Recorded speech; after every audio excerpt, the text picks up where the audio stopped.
Olá, tudo bom? Vamos lá, começando dia 26 de agosto de 2020, pontualmente às 7h30 da noite. Aguardando, tudo bom, pessoal? Érica, Kate, Vânia entrou. Deixa eu mandar a conexão de vídeo para Vânia. Está chegando aí o meu pedido de vídeo. Vamos lá começar pontualmente, então, 7h30. Tudo bom, Renan?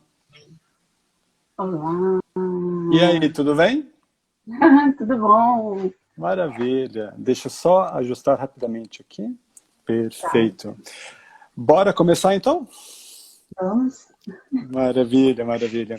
É, Boa noite a todos e a todos. Sejam muito bem-vindos à 20ª edição live de Diálogos Entre Nós. Eu já começo agradecendo super do coração pela presença da Vânia. Vânia, gratidão por estar conosco Eu que aqui. agradeço, eu que agradeço. Super feliz pelo convite. Uma boa noite a todos, a todas. Maravilha, maravilha. Então, eu passo por uma rápida apresentação institucional, uma problematização, e aí a gente já vai trocando saberes aqui, na verdade, mais uma aula para todos nós e para mim igualmente. Eu sou o Guilherme Gobato, sócio fundador e consultor em diversidade e inclusão pela Diálogos Entre Nós. Diálogos Entre Nós, ela vem de uma trajetória de encontros presenciais promovidos numa parceria de conteúdo entre Google for Startups e o Poder da Colaboração aqui em São Paulo. Entre setembro e dezembro do ano passado, promovi encontros presenciais com temas interseccionais. E em setembro foi o tema étnico-racial, com a presença de Patrícia Santos, da Empregue Afro, e Yasmin Vitória, da Salesforce, e a grande mestra, referência, Sueli Carneiro, do feminismo negro no Brasil. E em outubro passamos pelo tema LGBTQIA+, em novembro, pessoas com deficiência, e em dezembro, igualdade de gênero, sempre com recortes e estratégias interseccionais entre os temas. Na produção de conteúdos live desde abril, venho promovendo encontros igualmente aqui, tendo dedicado os meses de maio, julho, agosto e setembro à interseccionalidade do tema étnico-racial, segundo diferentes recortes, estratégias de inclusão e valorização de narrativas. Eu costumo dizer que nós somos todos um conjunto repleto e diverso de nós.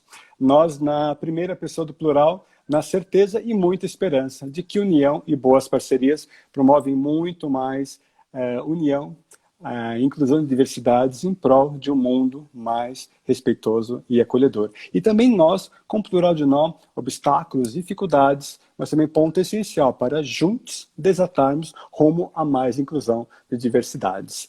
Eu vou rapidamente me audiodescrever, caso tenha alguma pessoa cega ou com deficiência ou com alguma deficiência visual nos acompanhando agora. E aí, Vânia, eu passaria a palavra para você para também se áudio descreva e também se apresente a todos nós.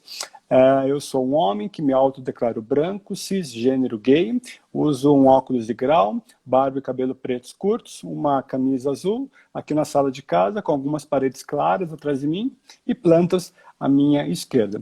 Por gentileza, Vânia, sua audiodescrição e também se apresente para todos nós. Olá, boa noite. Eu sou a Vânia, mulher negra. Estou aqui com uma blusa azul, uma cacharel azul. Atrás de mim tem uma estantezinha com alguns livros, tem uma plantinha também. Bom, eu continuo? Posso continuar? Por gentileza, se apresente. Bom, sou, assim, amante das artes, cultura, sou da educação, penso a educação, assim, em prol de um mundo, assim, mais respeitoso, mais humanizado. Eu sou uma pesquisadora, né, independente, então eu venho dos museus, né, dos educativos de museus e de espaços culturais. Isso. Maravilha, maravilha. Então, eu gosto realmente de ressaltar aqui alguns dos meus locais, perspectivas de fala. Eu, enquanto homem cisgênero e, fundamentalmente, enquanto homem cisgênero branco, eu tenho ciência e muita responsabilidade sobre privilégios decorrentes desses marcadores sociais que me conferem uma facilidade em maior ou menor grau em termos de acesso a espaços de poder. Então, eu levo sempre de uma maneira muito responsável e procuro sempre falar com pessoas e não por pessoas, e nada mais indicado que ao falarmos de representação e representatividade de mulheres negras nas artes visuais, eu fale com a própria Vânia, uma mulher negra, historiadora da arte, estudiosa do assunto, e aí de forma a construirmos um espaço seguro de trocas e muito indicado para uma consciência coletiva. Vânia, eu vou, então, rapidamente dar uma problematizada na nossa live e aí, então, já encaminhamos para o nosso bate-papo. Nós somos hoje mais de 7 bilhões e 800 milhões de diversidades humanas no planeta Terra. Somos também resultado de interações históricas e sociais múltiplas. E é preciso que nós ampliemos as nossas perspectivas de compreensão do mundo. Até resgatando uma mensagem que recebi hoje da minha querida amiga Ana Bavon, uma das minhas referências pessoais de diversidade. Nossa, minha. Nossa, referência, uma das nossas referências pessoais. Ela aqui entrando. Ela é muito querida, realmente, ela entrou. E aí ela, em relação à nossa live, trocou a seguinte mensagem: que nós possamos decolonizar afetos e consumir cultura não etnocêntrica. Então, essa live para mim, pessoal, essa live para mim, Vânia, é de fato um desafio especial. E aí, junto com você, eu espero que nós possamos levar todos e todas aqui a uma consciência coletiva, para questionarmos aspectos históricos e mesmo contemporâneos acerca da baixa representatividade de mulheres negras nas artes visuais. E aqui, antes da gente entrar no nosso papo, eu lanço algumas perguntas retóricas para todo mundo, para começarmos a provocar essa consciência coletiva. Quantas grandes obras de arte da história da humanidade trazem a imagem de pessoas negras num aspecto central da representação? Como mulheres negras, em particular, são representadas? E também quantas pintoras negras, na atualidade, têm seu trabalho reconhecido? Ressignificarmos nossos olhares diante de padrões históricos eurocêntricos é, fundamentalmente, questionarmos desigualdades socialmente construídas com as quais ainda convivemos hoje.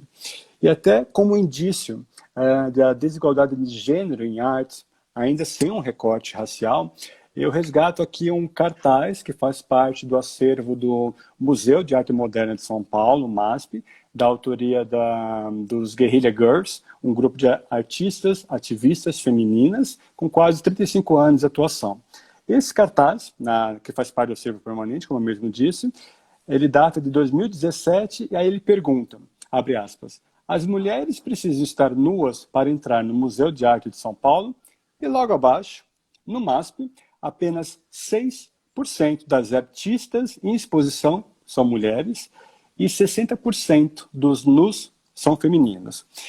E aí, Vânia, chegamos finalmente ao brinde da sua presença para que você possa nos trazer uma lente interseccional, raça mais gênero, e aí, de fato, podemos então discutir esse tema. Lembrando a todas, a todos, que Vânia e eu nos conhecemos no LinkedIn, na timeline da Érica Firmo, que é a gerente de comunicação sênior do LinkedIn para América Latina, Espanha e Portugal. E aí, no movimento da Érica, numa hashtag Mulher Inspiradora, eu fui brindado com o perfil da Vânia.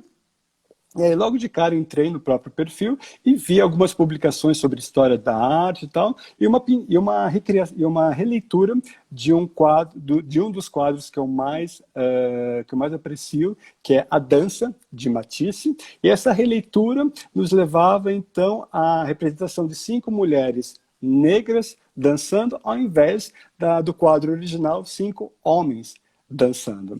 E aí, então, finalmente, Vânia, para o nosso tema da live de hoje, representação e representatividade de mulheres negras nas artes visuais, eu gostaria que você nos trouxesse, nos brindasse, para além da sua formação acadêmica e atuação profissional, que você nos conte um pouco sobre as suas motivações pessoais, sobre suas causas, seu propósito, ressaltando suas perspectivas, seus lugares de fala e como tudo isso se conecta em história da arte e sua atuação como arte educadora.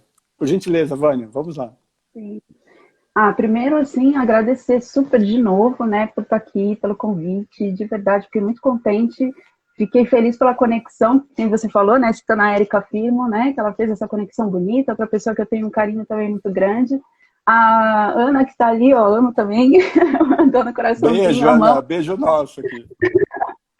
Eu acho que eu posso falar um pouquinho, assim, da minha experiência como estudante de História da Arte, né, porque foi que eu fui resgatando todo o interesse para falar sobre esses temas, né, para discutir sobre essas questões.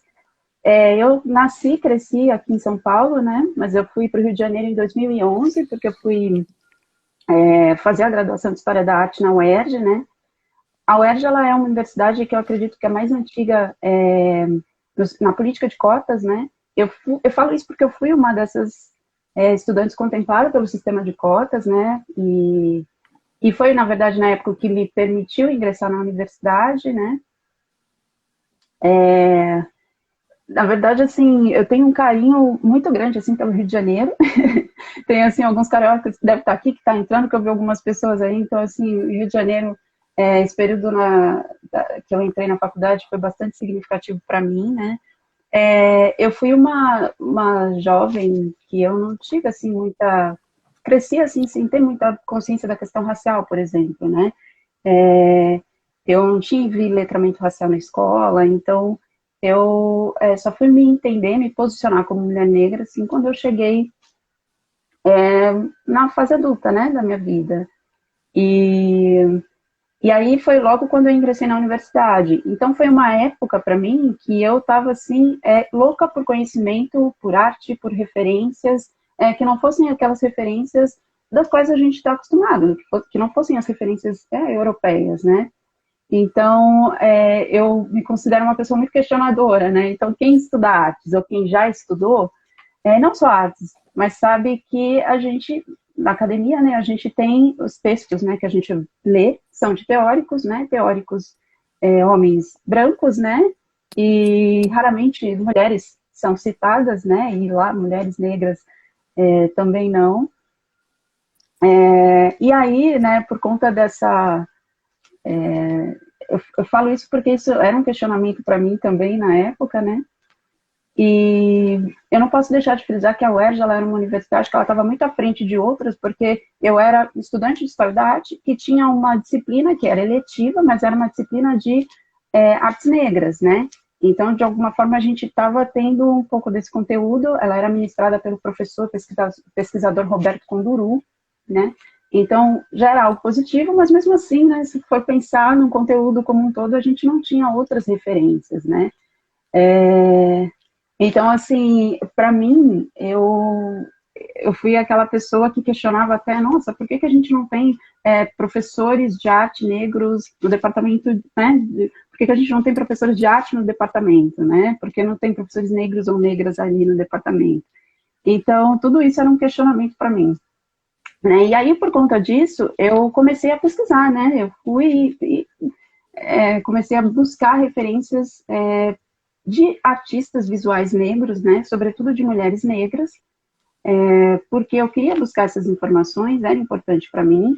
Na época, né, a gente tinha acesso à tecnologia, à internet, então, assim, você dá um Google, você busca várias informações, chega até você facilmente, né? Eu fico pensando nas pessoas que tinham os mesmos anseios que eu, mas há um tempo atrás, né? Se você quisesse pesquisar sobre arte, não sobre aquela arte ocidental que a gente está acostumado, você tinha que acessar, comprar revistas internacionais, você tinha que viajar, né? Então, eu, nesse processo, eu acabei encontrando uma artista, que é a Rosana Paulino. Não tem como não falar em artes visuais no Brasil e não citar a Rosana Paulino, né? Ela é muito importante, ela tem um trabalho muito potente, assim, eu sou super admiradora dela e foi uma grande inspiração para mim, né, conhecer o trabalho dela, porque além dela ser mulher negra, ela é uma artista que vai falar sobre a condição sobre a sua própria experiência, né, sobre a condição de ser mulher negra no Brasil. E o trabalho dela, ela vai trazer vários várias das suas produções passam pela questão de raça, pela questão de gênero. Ela vai falar sobre a desumanização de africanos e africanas quando chegaram aqui no Brasil. Enfim, o trabalho da Rosana foi muito importante para mim, foi de total identificação naquele momento, né, na minha vida. Então, teve 2 ocasiões em que eu encontrei a Rosana um tempinho atrás, em que eu acabei fazendo uma pesquisa no TCC, foi sobre o trabalho dela, e a gente teve a oportunidade de se encontrar, e ela virou para mim e me intimou, né, a escrever. Ela falou da importância, como historiadora da arte, de escrever sobre as nossas produções negras, né? E era o meu objetivo, né? Era isso que eu queria. Isso também me faz lembrar muito uma outra artista e escritora que eu gosto muito, que é a Grada Quilomba, né? E a gente até tinha comentado um pouquinho, né, quando a gente se falou. A Grada, ela vai trazer ela faz relato nesse livro que eu vou falar, que é o Memórias da Plantação, né? Ela faz alguns relatos da própria experiência dela como universitária, né? E como mulher negra. E ela vai falar da importância de escrever, né? Que escrever é um ato político, né? E é a oportunidade que a gente tem de poder narrar a nossa própria história, de sermos protagonistas da nossa própria história, né? E aí eu ficava pensando, ok, né? Esse é o meu objetivo, mas como buscar essas referências, né? Aonde me ancorar se eu não tenho aqui com quem discutir? Aonde me ancorar, né? Em relação a essas referências nas quais aqui eu não me vejo, né? Então, para mim, foi esse momento que eu comecei a buscar essas referências de artes negras, a buscar mulheres artistas, né? Procurar saber como essas mulheres, elas eram representadas na história da arte, né? E a gente vai ver que ao longo da nossa história no Brasil, elas são retratadas de forma bastante negativas, né? E aí foi isso, né? Foi essa minha experiência dentro da universidade, né? Que me trouxe esses questionamentos. Lembrando que a Grada Quilomba, ela faz também, nesse livro, ela fala também sobre quem é que detém o conhecimento, né? E numa hora ela relata, assim, que ela como estudante de mestrado, doutorado, ela era sempre aquela mulher negra sozinha ali, porque a gente acaba sendo ou aquele estudante, né, de graduação, de doutorado, de mestrado, que é o único estudante negro, ou a única estudante negra, e quando a gente vai trazer as nossas experiências, né, elas são experiências que acabam passando só por experiências pessoais. Quando a gente quer falar sobre os nossos pontos de vista e levar isso para uma pesquisa, para o trabalho, ele não é validado, né, porque são experiências, não é algo científico. Então, a Grada Quilomba, ela fala sobre isso, né? Que quem é que detém conhecimento, né? Quem é que pode falar? Qual conhecimento é acreditado no espaço acadêmico, por exemplo, né? Então, tudo isso para mim era coisas muito importantes e que eu passava a refletir, né? Então, foi esse meu contexto, assim, de universitária. Maravilha, maravilha, Vânia. Vi vários corações subindo, comentários do Grada Quilomba, pela Ana Também. Ramon, outras colegas e queridos aqui passando também pela timeline, ressaltando a importância de não termos histórias únicas, mas sim um plural de histórias, né? Porque é muito uma das preocupações em termos de lugares de fala, né?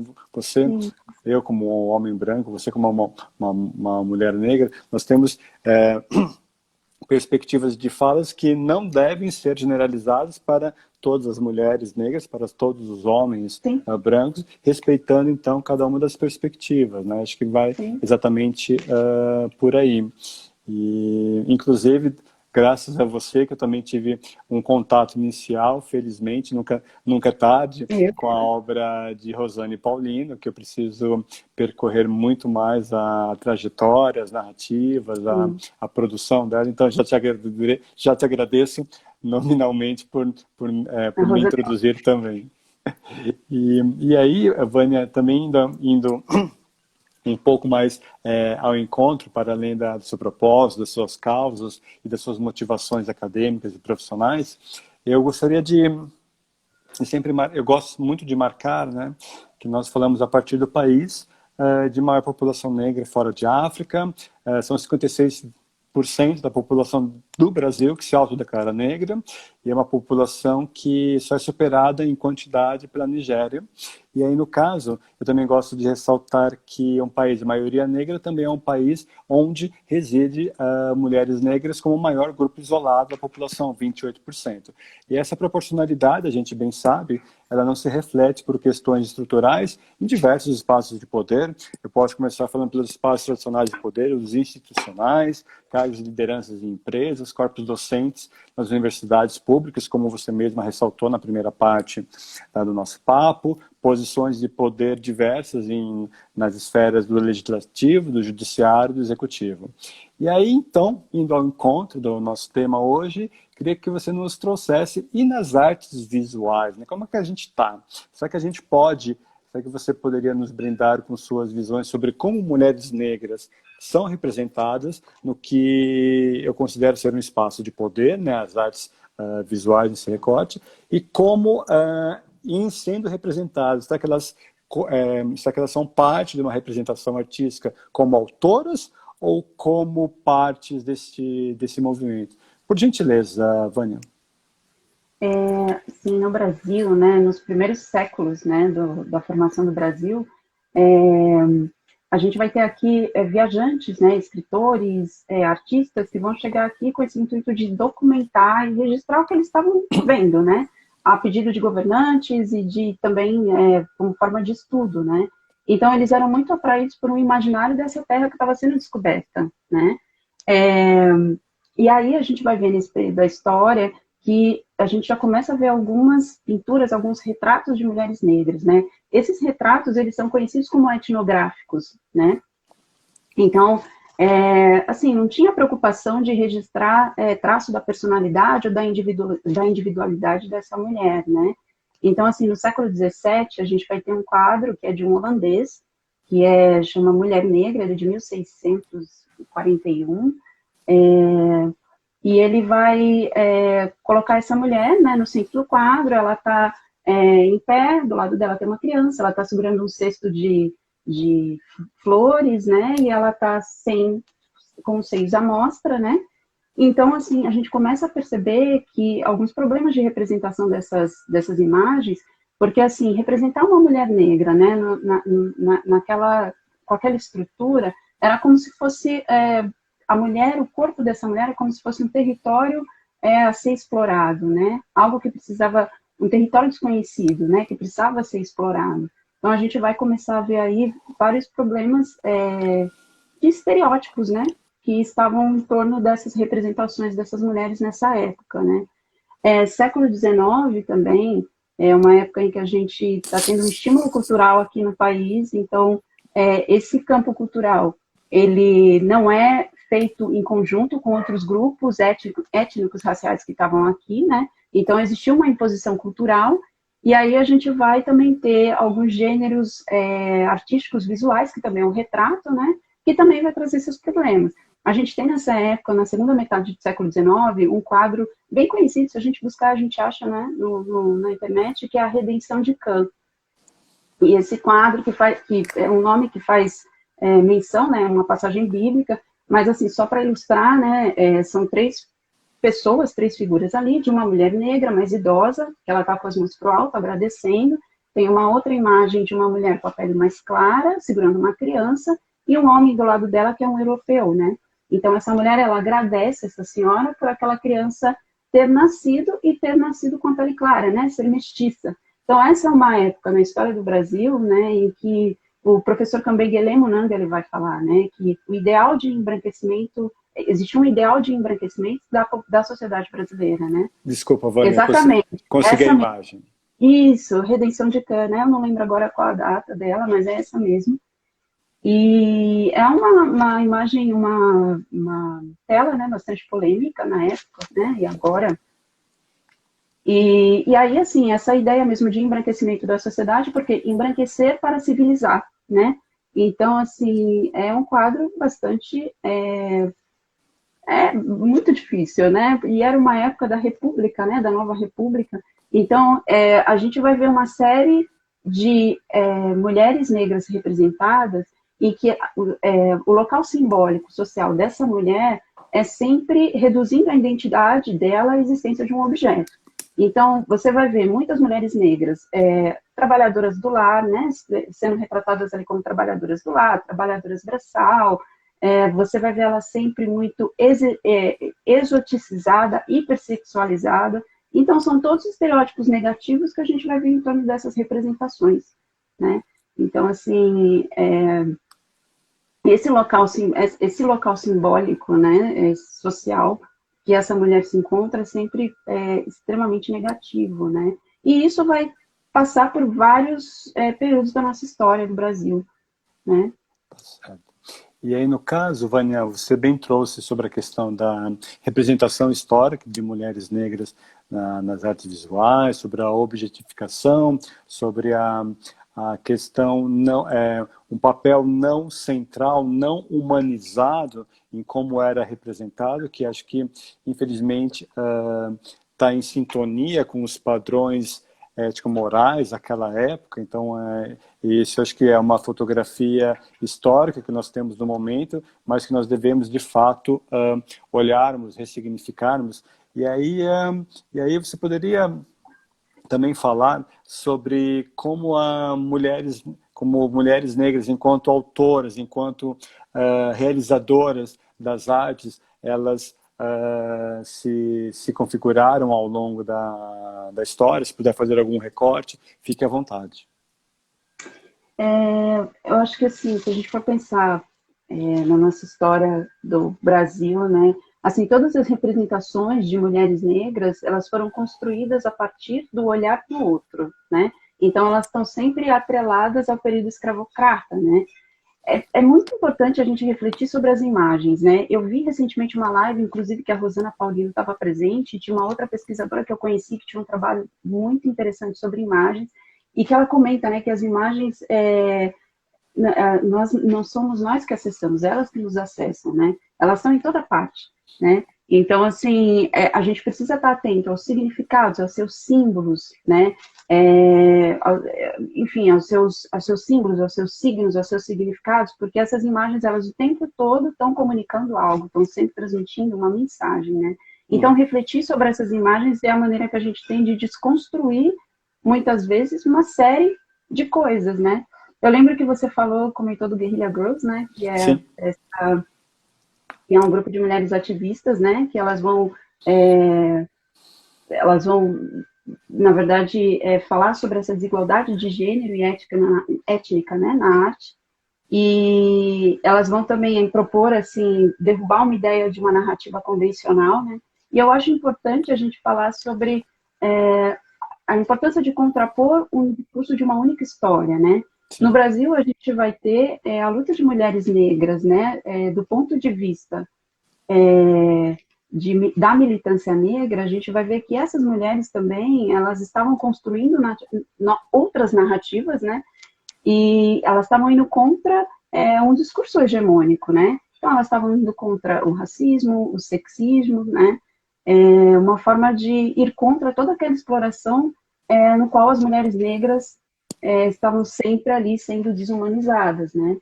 Então, acho sempre importante falar sobre a gente trazer novas narrativas, né? E eu acho que as imagens, quando a gente fala de imagens, a gente tem essa oportunidade de poder ressignificá-las a partir de obras de arte de mulheres negras, né? E de releituras que você comentou também, que são as releituras que, além de muito bonitas, elas são bastante significativas, né? Porque faz a gente mudar o nosso olhar, sim, né? Uhum. Então, acho que é um pouco isso. Sim, não, sim. Pode falar. Não, imagina. E aí, no caso, até nos questionarmos, né, sobre imagens que nós, de certa forma, absorvemos, consumimos, né, o porquê de serem aquelas imagens e não outras imagens possíveis que representem a nossa demografia, com que nós hoje ilustramos, que é um país de maioria negra, um país de maioria negra feminina, um país que tem pessoas com deficiência, sem deficiência, pessoas trans, pessoas LGBTs de uma forma geral, pessoas fundamentalmente, né? Então é sempre importante nós olharmos, e aí até eu encaminho também Vânia, para uma próxima colocação que eu gostaria que você nos brindasse, até resgatando um pouco do call de alinhamento, alguns poucos dias, acho que uma semana atrás, mais ou menos, em que você comentou fortemente algo que eu realmente compartilho, que é a necessidade de refletirmos sobre essas imagens, né, sobre o que nos é colocado em sociedade, e como nós precisamos, de fato, ressignificar os nossos olhares, treinarmos os nossos olhares de forma até indo ao encontro do que a própria Ana Bavon trocou por mensagens disse anteriormente, né, de decolonizar as nossas percepções. E aí, então, eu gostaria que você nos trouxesse, Ana, desculpa, falando da Ana, Vânia, por gentileza, que você comentasse sobre essa decolonização, sobre esta ressignificação de olhares e como isso se conecta à representação e representatividade de mulheres negras em artes visuais, o nosso grande tema de hoje. Por gentileza, Vânia. Até eu tinha esquecido de comentar, né? Claro. Mas assim, dentro da história dentro da nossa história, né? As mulheres negras, elas sempre tiveram presentes, mas sim, de formas, para pensar nessas representações, sempre de maneira muito negativa, né? Mas a gente vai começar a ver lá na frente muitas mulheres negras artistas, né? Que elas vão começar a construir uma nova narrativa, né? Então, por exemplo, eu posso citar a Maria Auxiliadora, né, que lá na década de 70 é uma artista que sai de Belo Horizonte, vem para São Paulo com muita dificuldade, ela vem com a mãe, né, ela trabalha como faxineira e ela era uma pessoa que era autodidata, ela sempre pintava, a família dela traz também experiências com a arte, né, e aí com o tempo a Maria Auxiliadora ela é reconhecida. E aí você vai, o trabalho dela, não só no Brasil, mas na Europa, ela vai viajar para a Europa, ela vai expor para lá, mas é muito interessante porque ela traz algumas peculiaridades no quadro dela, que ela usa, né, o próprio cabelo, ela corta mechas do cabelo dela e ela insere nas pinturas dessas mulheres negras que ela constrói, né, e é muito interessante porque ela traz um pouco desse corpo, né, é o corpo da Maria Auxiliadora nessa pintura, né?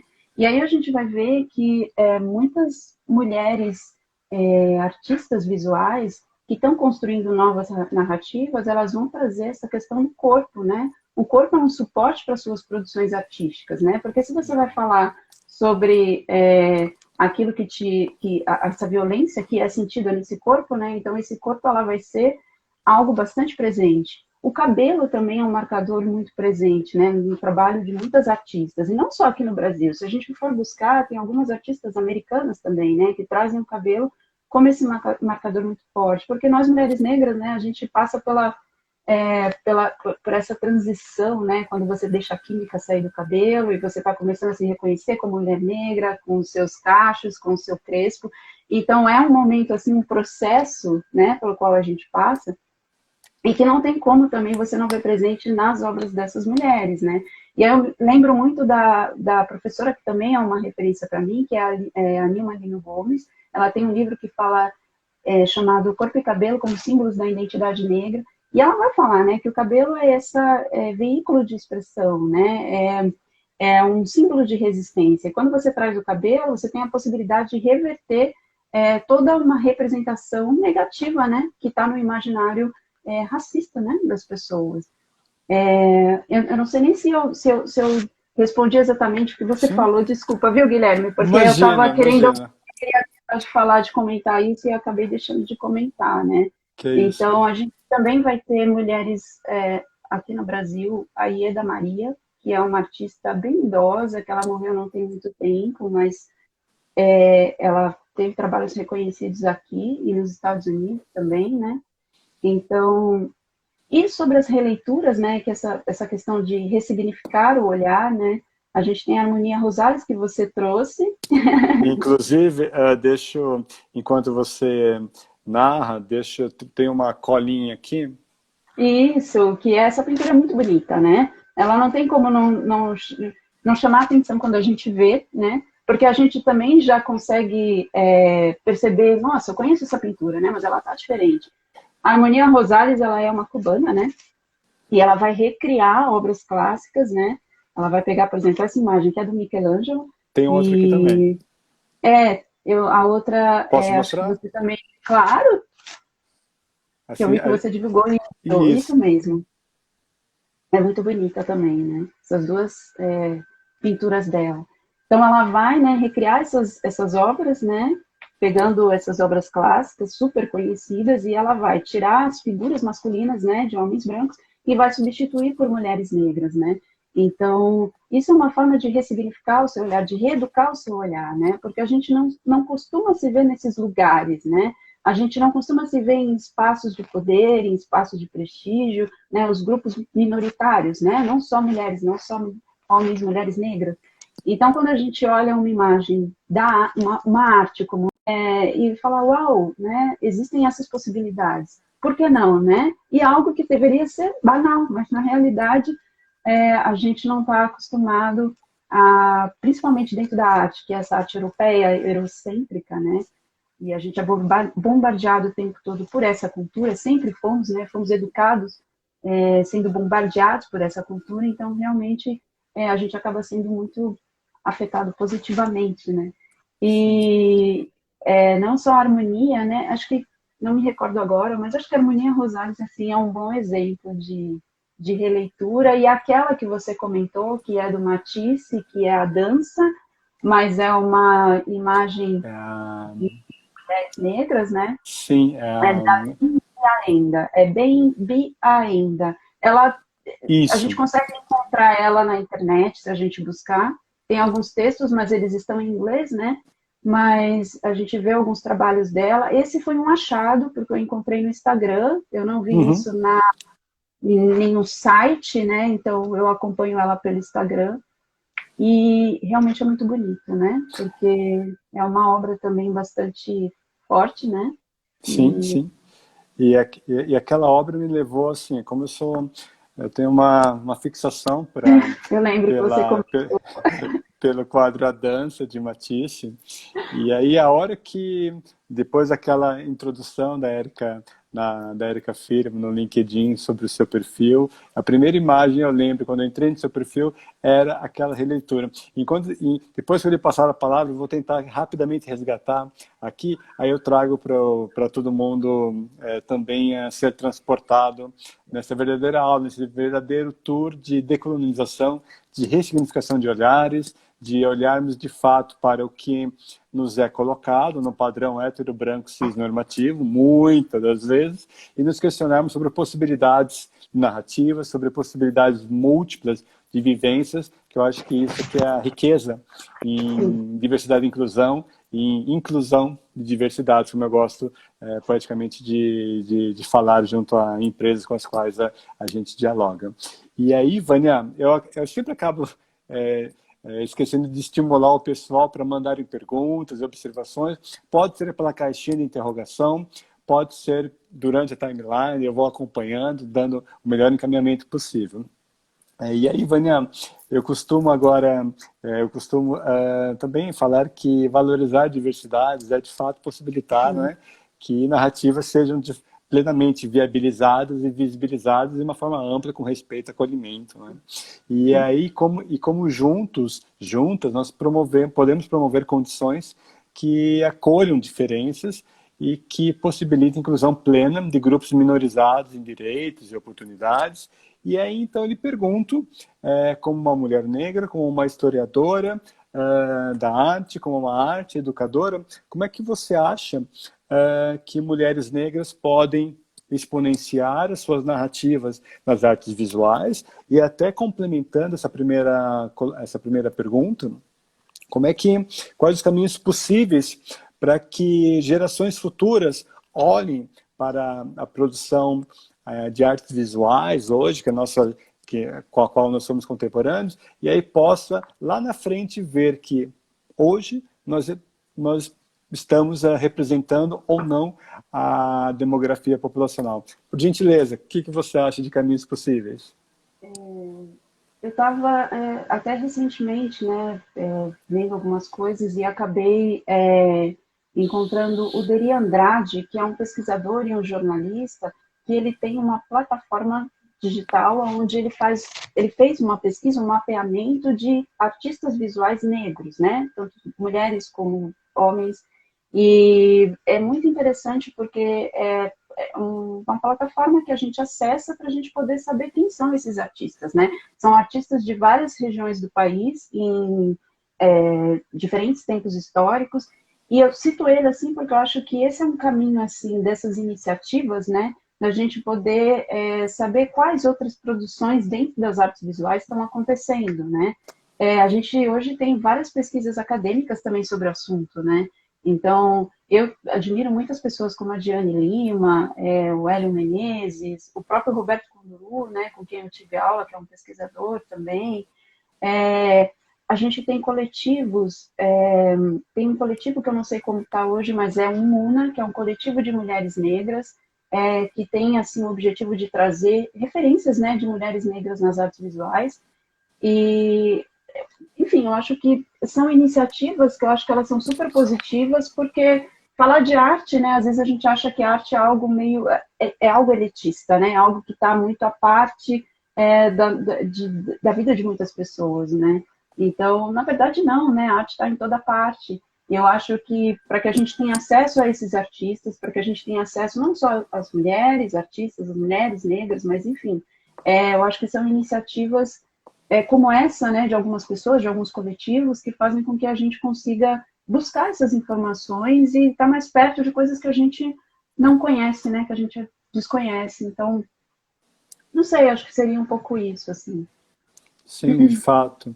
E aí é importante que, imersos numa sociedade com padrões, com assimetrias de gênero, machismo, raça, racismo, preconceitos contra pessoas com deficiência, capacitismo, com padrões LGBT transfóbicos, que a gente possa constantemente nos questionar e desviar um pouco o olhar do que, por exemplo, vários padrões nos tendem a manter a atenção e ver e perceber e valorizar uma pluralidade imensa de diversidades humanas e como tudo nesse conjunto, pluralidades que são diversas entre si, e essas diferenças realmente nos igualam enquanto seres humanos, e aí é importante que a gente possa calibrar, aclimatar o nosso olhar para, de fato, perceber a beleza, a relevância de tantas outras narrativas, né, Vânia?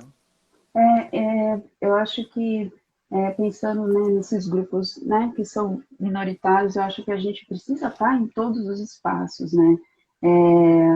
Eu acho que, assim, a gente precisa de corpo de trabalhadores, fazer parte do corpo de trabalhadores de todos os espaços, né? A gente precisa que haja, por exemplo, candidatos afrodescendentes, por exemplo, né, na direção de um museu, né? Mas para isso a gente precisa de projetos, de medidas a longo prazo que tornem isso possível, né?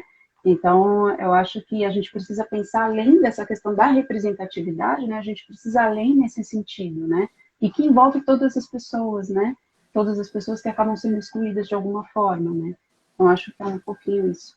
Não, exato, e às vezes até mesmo estruturas possíveis de financiamento, de acesso a editais Sim, públicos, de coletivos de artes, e acho que um esforço coletivo, um esforço conjunto de potencializar o que já existe, mas que não sim, é devidamente endereçado nos ou meios de comunicação ou meios de acesso a artes em geral. Acho que passa mais ou sim. menos por aí também, né, Vânia? Eu acho que eu me vejo muito nesse lugar, né? Assim, até lembrando da Rosana Paulino me intimando a escrever, né? Ela fala: Uhum. você não pode escrever e deixar guardado ali na gaveta, né? A gente precisa é, criar uma nova historiografia, a gente precisa documentar as nossas produções, né? Então, se você escrever e deixar guardado, ninguém vai saber, né? Então, é uma responsabilidade, né? E eu acho que é um pouco isso, né?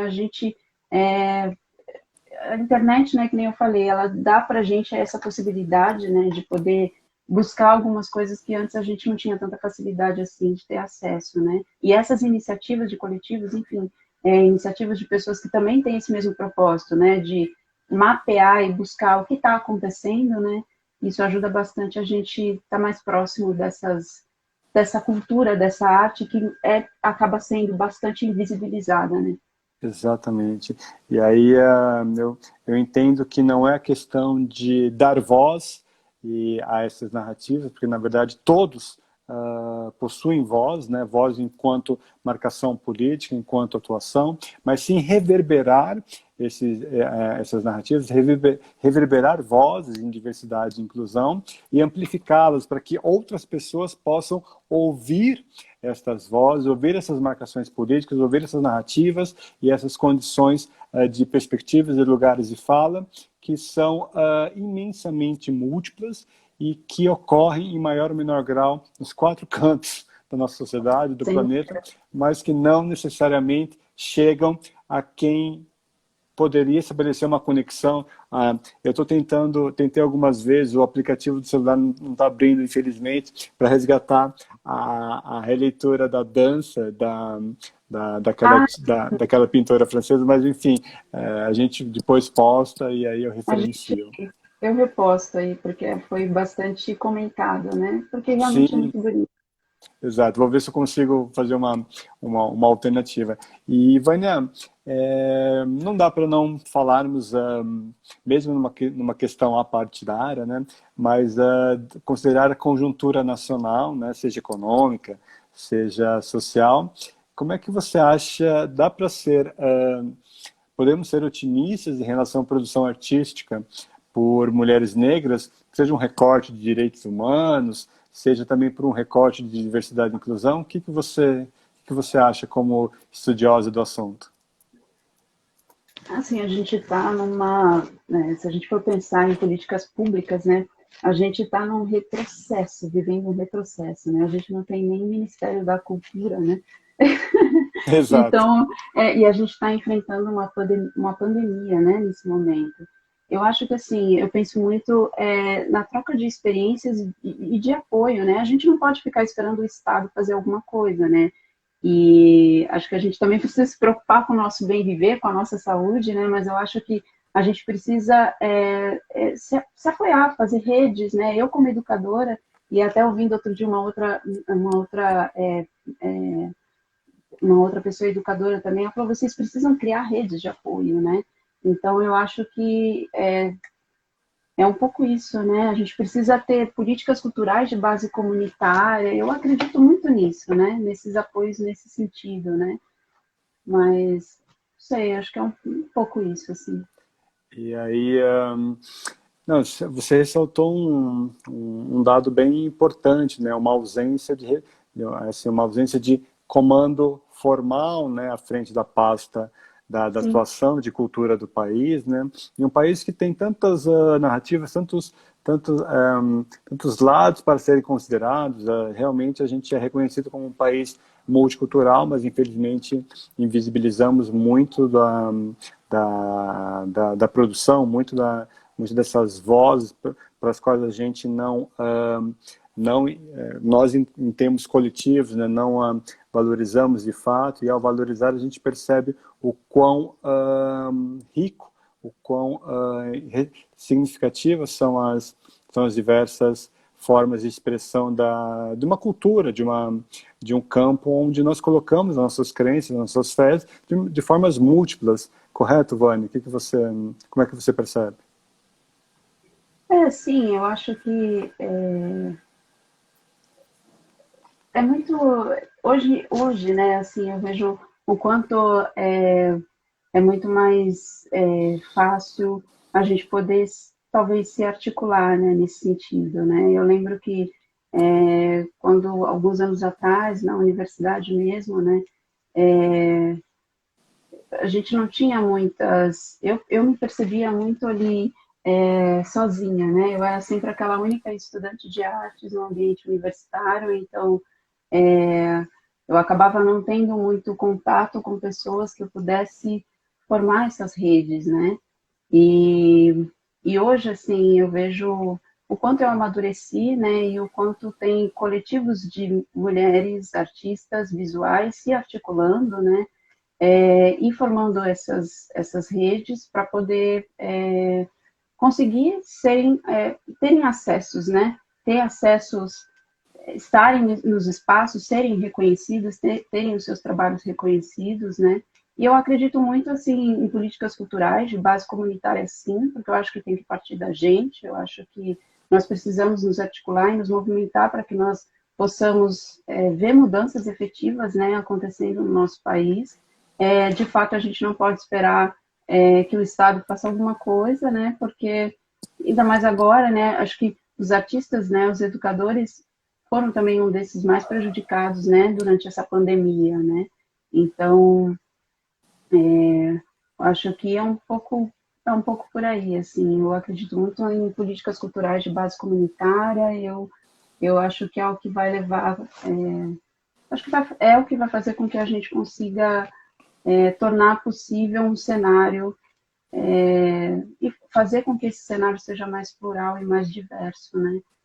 Que assim seja, Vânia. A gente realmente precisa de mecanismos públicos, na verdade não estamos num bom momento, mas de interesses da sociedade civil em geral para, de fato, continuarmos fomentando ou valorizando de alguma maneira uma produção intensa cultural para além do mainstream, Exatamente.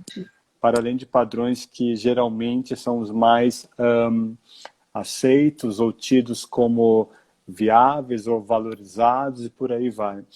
Eu vou deixar aqui um convite a todas e todos, online e offline, para a live da próxima semana, onde eu recebo o Renato Camargo, Country Manager e CMO da Recarga Pay, no tema Aliados, Diversidade e Inclusão e sua importância estratégica, quarta-feira, dia 2 de setembro, às 7h30. Vânia, eu consegui, resgatei resgatei a Bom, imagem pode aqui, ver eu vou projetar, nós estamos mais ou menos na reta final, uns 8 minutos finais, então você fique à vontade, use o spa aqui enquanto eu falo, acho que o pessoal consegue ver, né?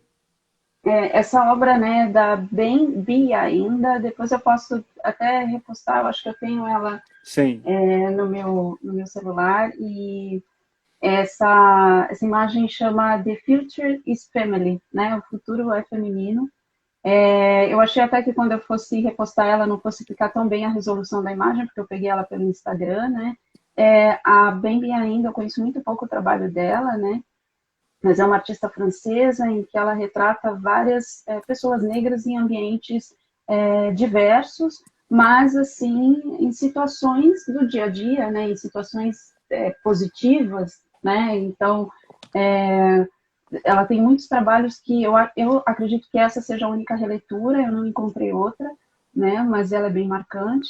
Mas ela tem outros trabalhos que são com pessoas negras em diferentes situações. Tem uma outra artista chamada Elizabeth Colomba, ela é uma artista francesa também, uma artista negra francesa, ela tem trabalhos lindos também, embora ela tenha feito belas artes, ela tem aquela pintura, traz aquela pintura tradicional, né? Mas ela também traz essa mulher negra em situações diferentes, né? Mas sempre ali no centro da pintura, né? Sempre não como algo decorativo ali, mas ela vai colocar essa mulher em situações positivas, né? Não são releituras, mas são pinturas, né? Que a gente tem como referência que traz esses retratos e essa representação dessas mulheres de forma positiva, né? Então, isso também é como se você estivesse vendo uma releitura, né? Porque quando você encontra um quadro, uma pintura assim, você fala, uau, né? Eu nunca vi figuras, mulheres negras ou personagens negros ali, de alguma forma, sendo retratados de uma outra maneira que não seja aquela forma objetificada como a gente costuma ver, né? Essas imagens, ao longo da história, né, esses retratos e essas pinturas que a gente encontra, elas marcam muito a nossa vida, porque a gente vai ver nos livros de história e essas narrativas, né, esses retratos, eles estão lá, né? Então, o seu imaginário, ele contaminado, né, por essas imagens e que fica registrado, né, na sua vida. Então, quando você olha alguma coisa que contrapõe essas representações, então você realmente fica surpreso, né? E a Elizabeth Colomba também, eu acho que eu já fiz algumas, já compartilhei algumas pinturas dela, mas não tem muita coisa para achar, né, na internet. E a Bembe ainda a gente consegue encontrar pelo Instagram várias reproduções, várias pinturas dela que são bem bonitas também, como essa que você mostrou para a gente. Eu tenho mais uma aqui, e é importante também, Vânia, que a gente possa aprender a desaprender, né? Esse aprender a desaprender eu ouvi primeiramente com uma amiga consultora, uma querida referência em diversidade e inclusão, a Kátia Remelrek, e ela sempre fala que nós devemos aprender a reaprender, perdão, aprender a desaprender, né, na verdade, né, desaprender posturas não inclusivas, não respeitosas, não acolhedoras, de forma a viabilizar, então, maior acolhimento, respeito, dignidade e valorização das nossas pluralidades. Eu até aproveito também para brindar e gostaria que você comentasse sobre esta obra. Eu só não lembro quem é a autora, Vânia. Consegue... Eu não me lembro agora. É uma releitura Você... do Da Vinci, né? Eu esqueci, é o Homem... Ah, sim, mas é que eu não me lembro. É uma releitura da artista que a gente comentou, não? Deve, Da da, Harmonia, da não. Harmonia Rosales, capaz. Eu acho que eu peguei do Eu não Instagram me dela, lembro, assim. eu vou dar uma olhada. Mas eu Você acho deu que uma é. boa pesquisada, né? Deu uma boa... Não, sim, porque a obra dela é fantástica. Eu não me recordo dessa imagem, mas essas releituras, elas são sempre incríveis, né? Principalmente porque elas trazem essas obras que a gente conhece muito dentro da história da arte, né? Então, quando a gente tem acesso a essas releituras, elas realmente impactam a gente Homem fortemente, né? Vitruviano. Maravilha, perdão. O Del aqui nos lembra, o Homem Vitruviano Ah, de... sim, sim. Eu Era o tenho... nome. Homem Era o nome Vitruviano, Isso, é o nome da obra original. Sim, isso mesmo. Leonardo da Vinci, se não me engano. E, bom, Vânia, a gente está realmente na reta final dos minutos. Eu gostaria que você já agradeça a todos e todas aqui, em especial ao brinde, ao tour virtual em museus, em artes, sobre a representatividade de mulheres negras. E, então eu passo a palavra para você, para suas considerações finais, e use o tempo a seu favor, por gentileza. Guilherme, assim, na verdade, acho que eu tenho mais a que agradecer, né, de verdade, mais uma vez. Primeiro que eu adorei te conhecer, eu acho que todas essas conexões que eu tenho, que a gente... LinkedIn é incrível, né, conecta você a pessoas que realmente você tem afinidade e, assim, às vezes eu falo, nossa, parece que eu conheço o Guilherme já há bastante tempo, né, e a gente conversou só algumas vezes. Sim.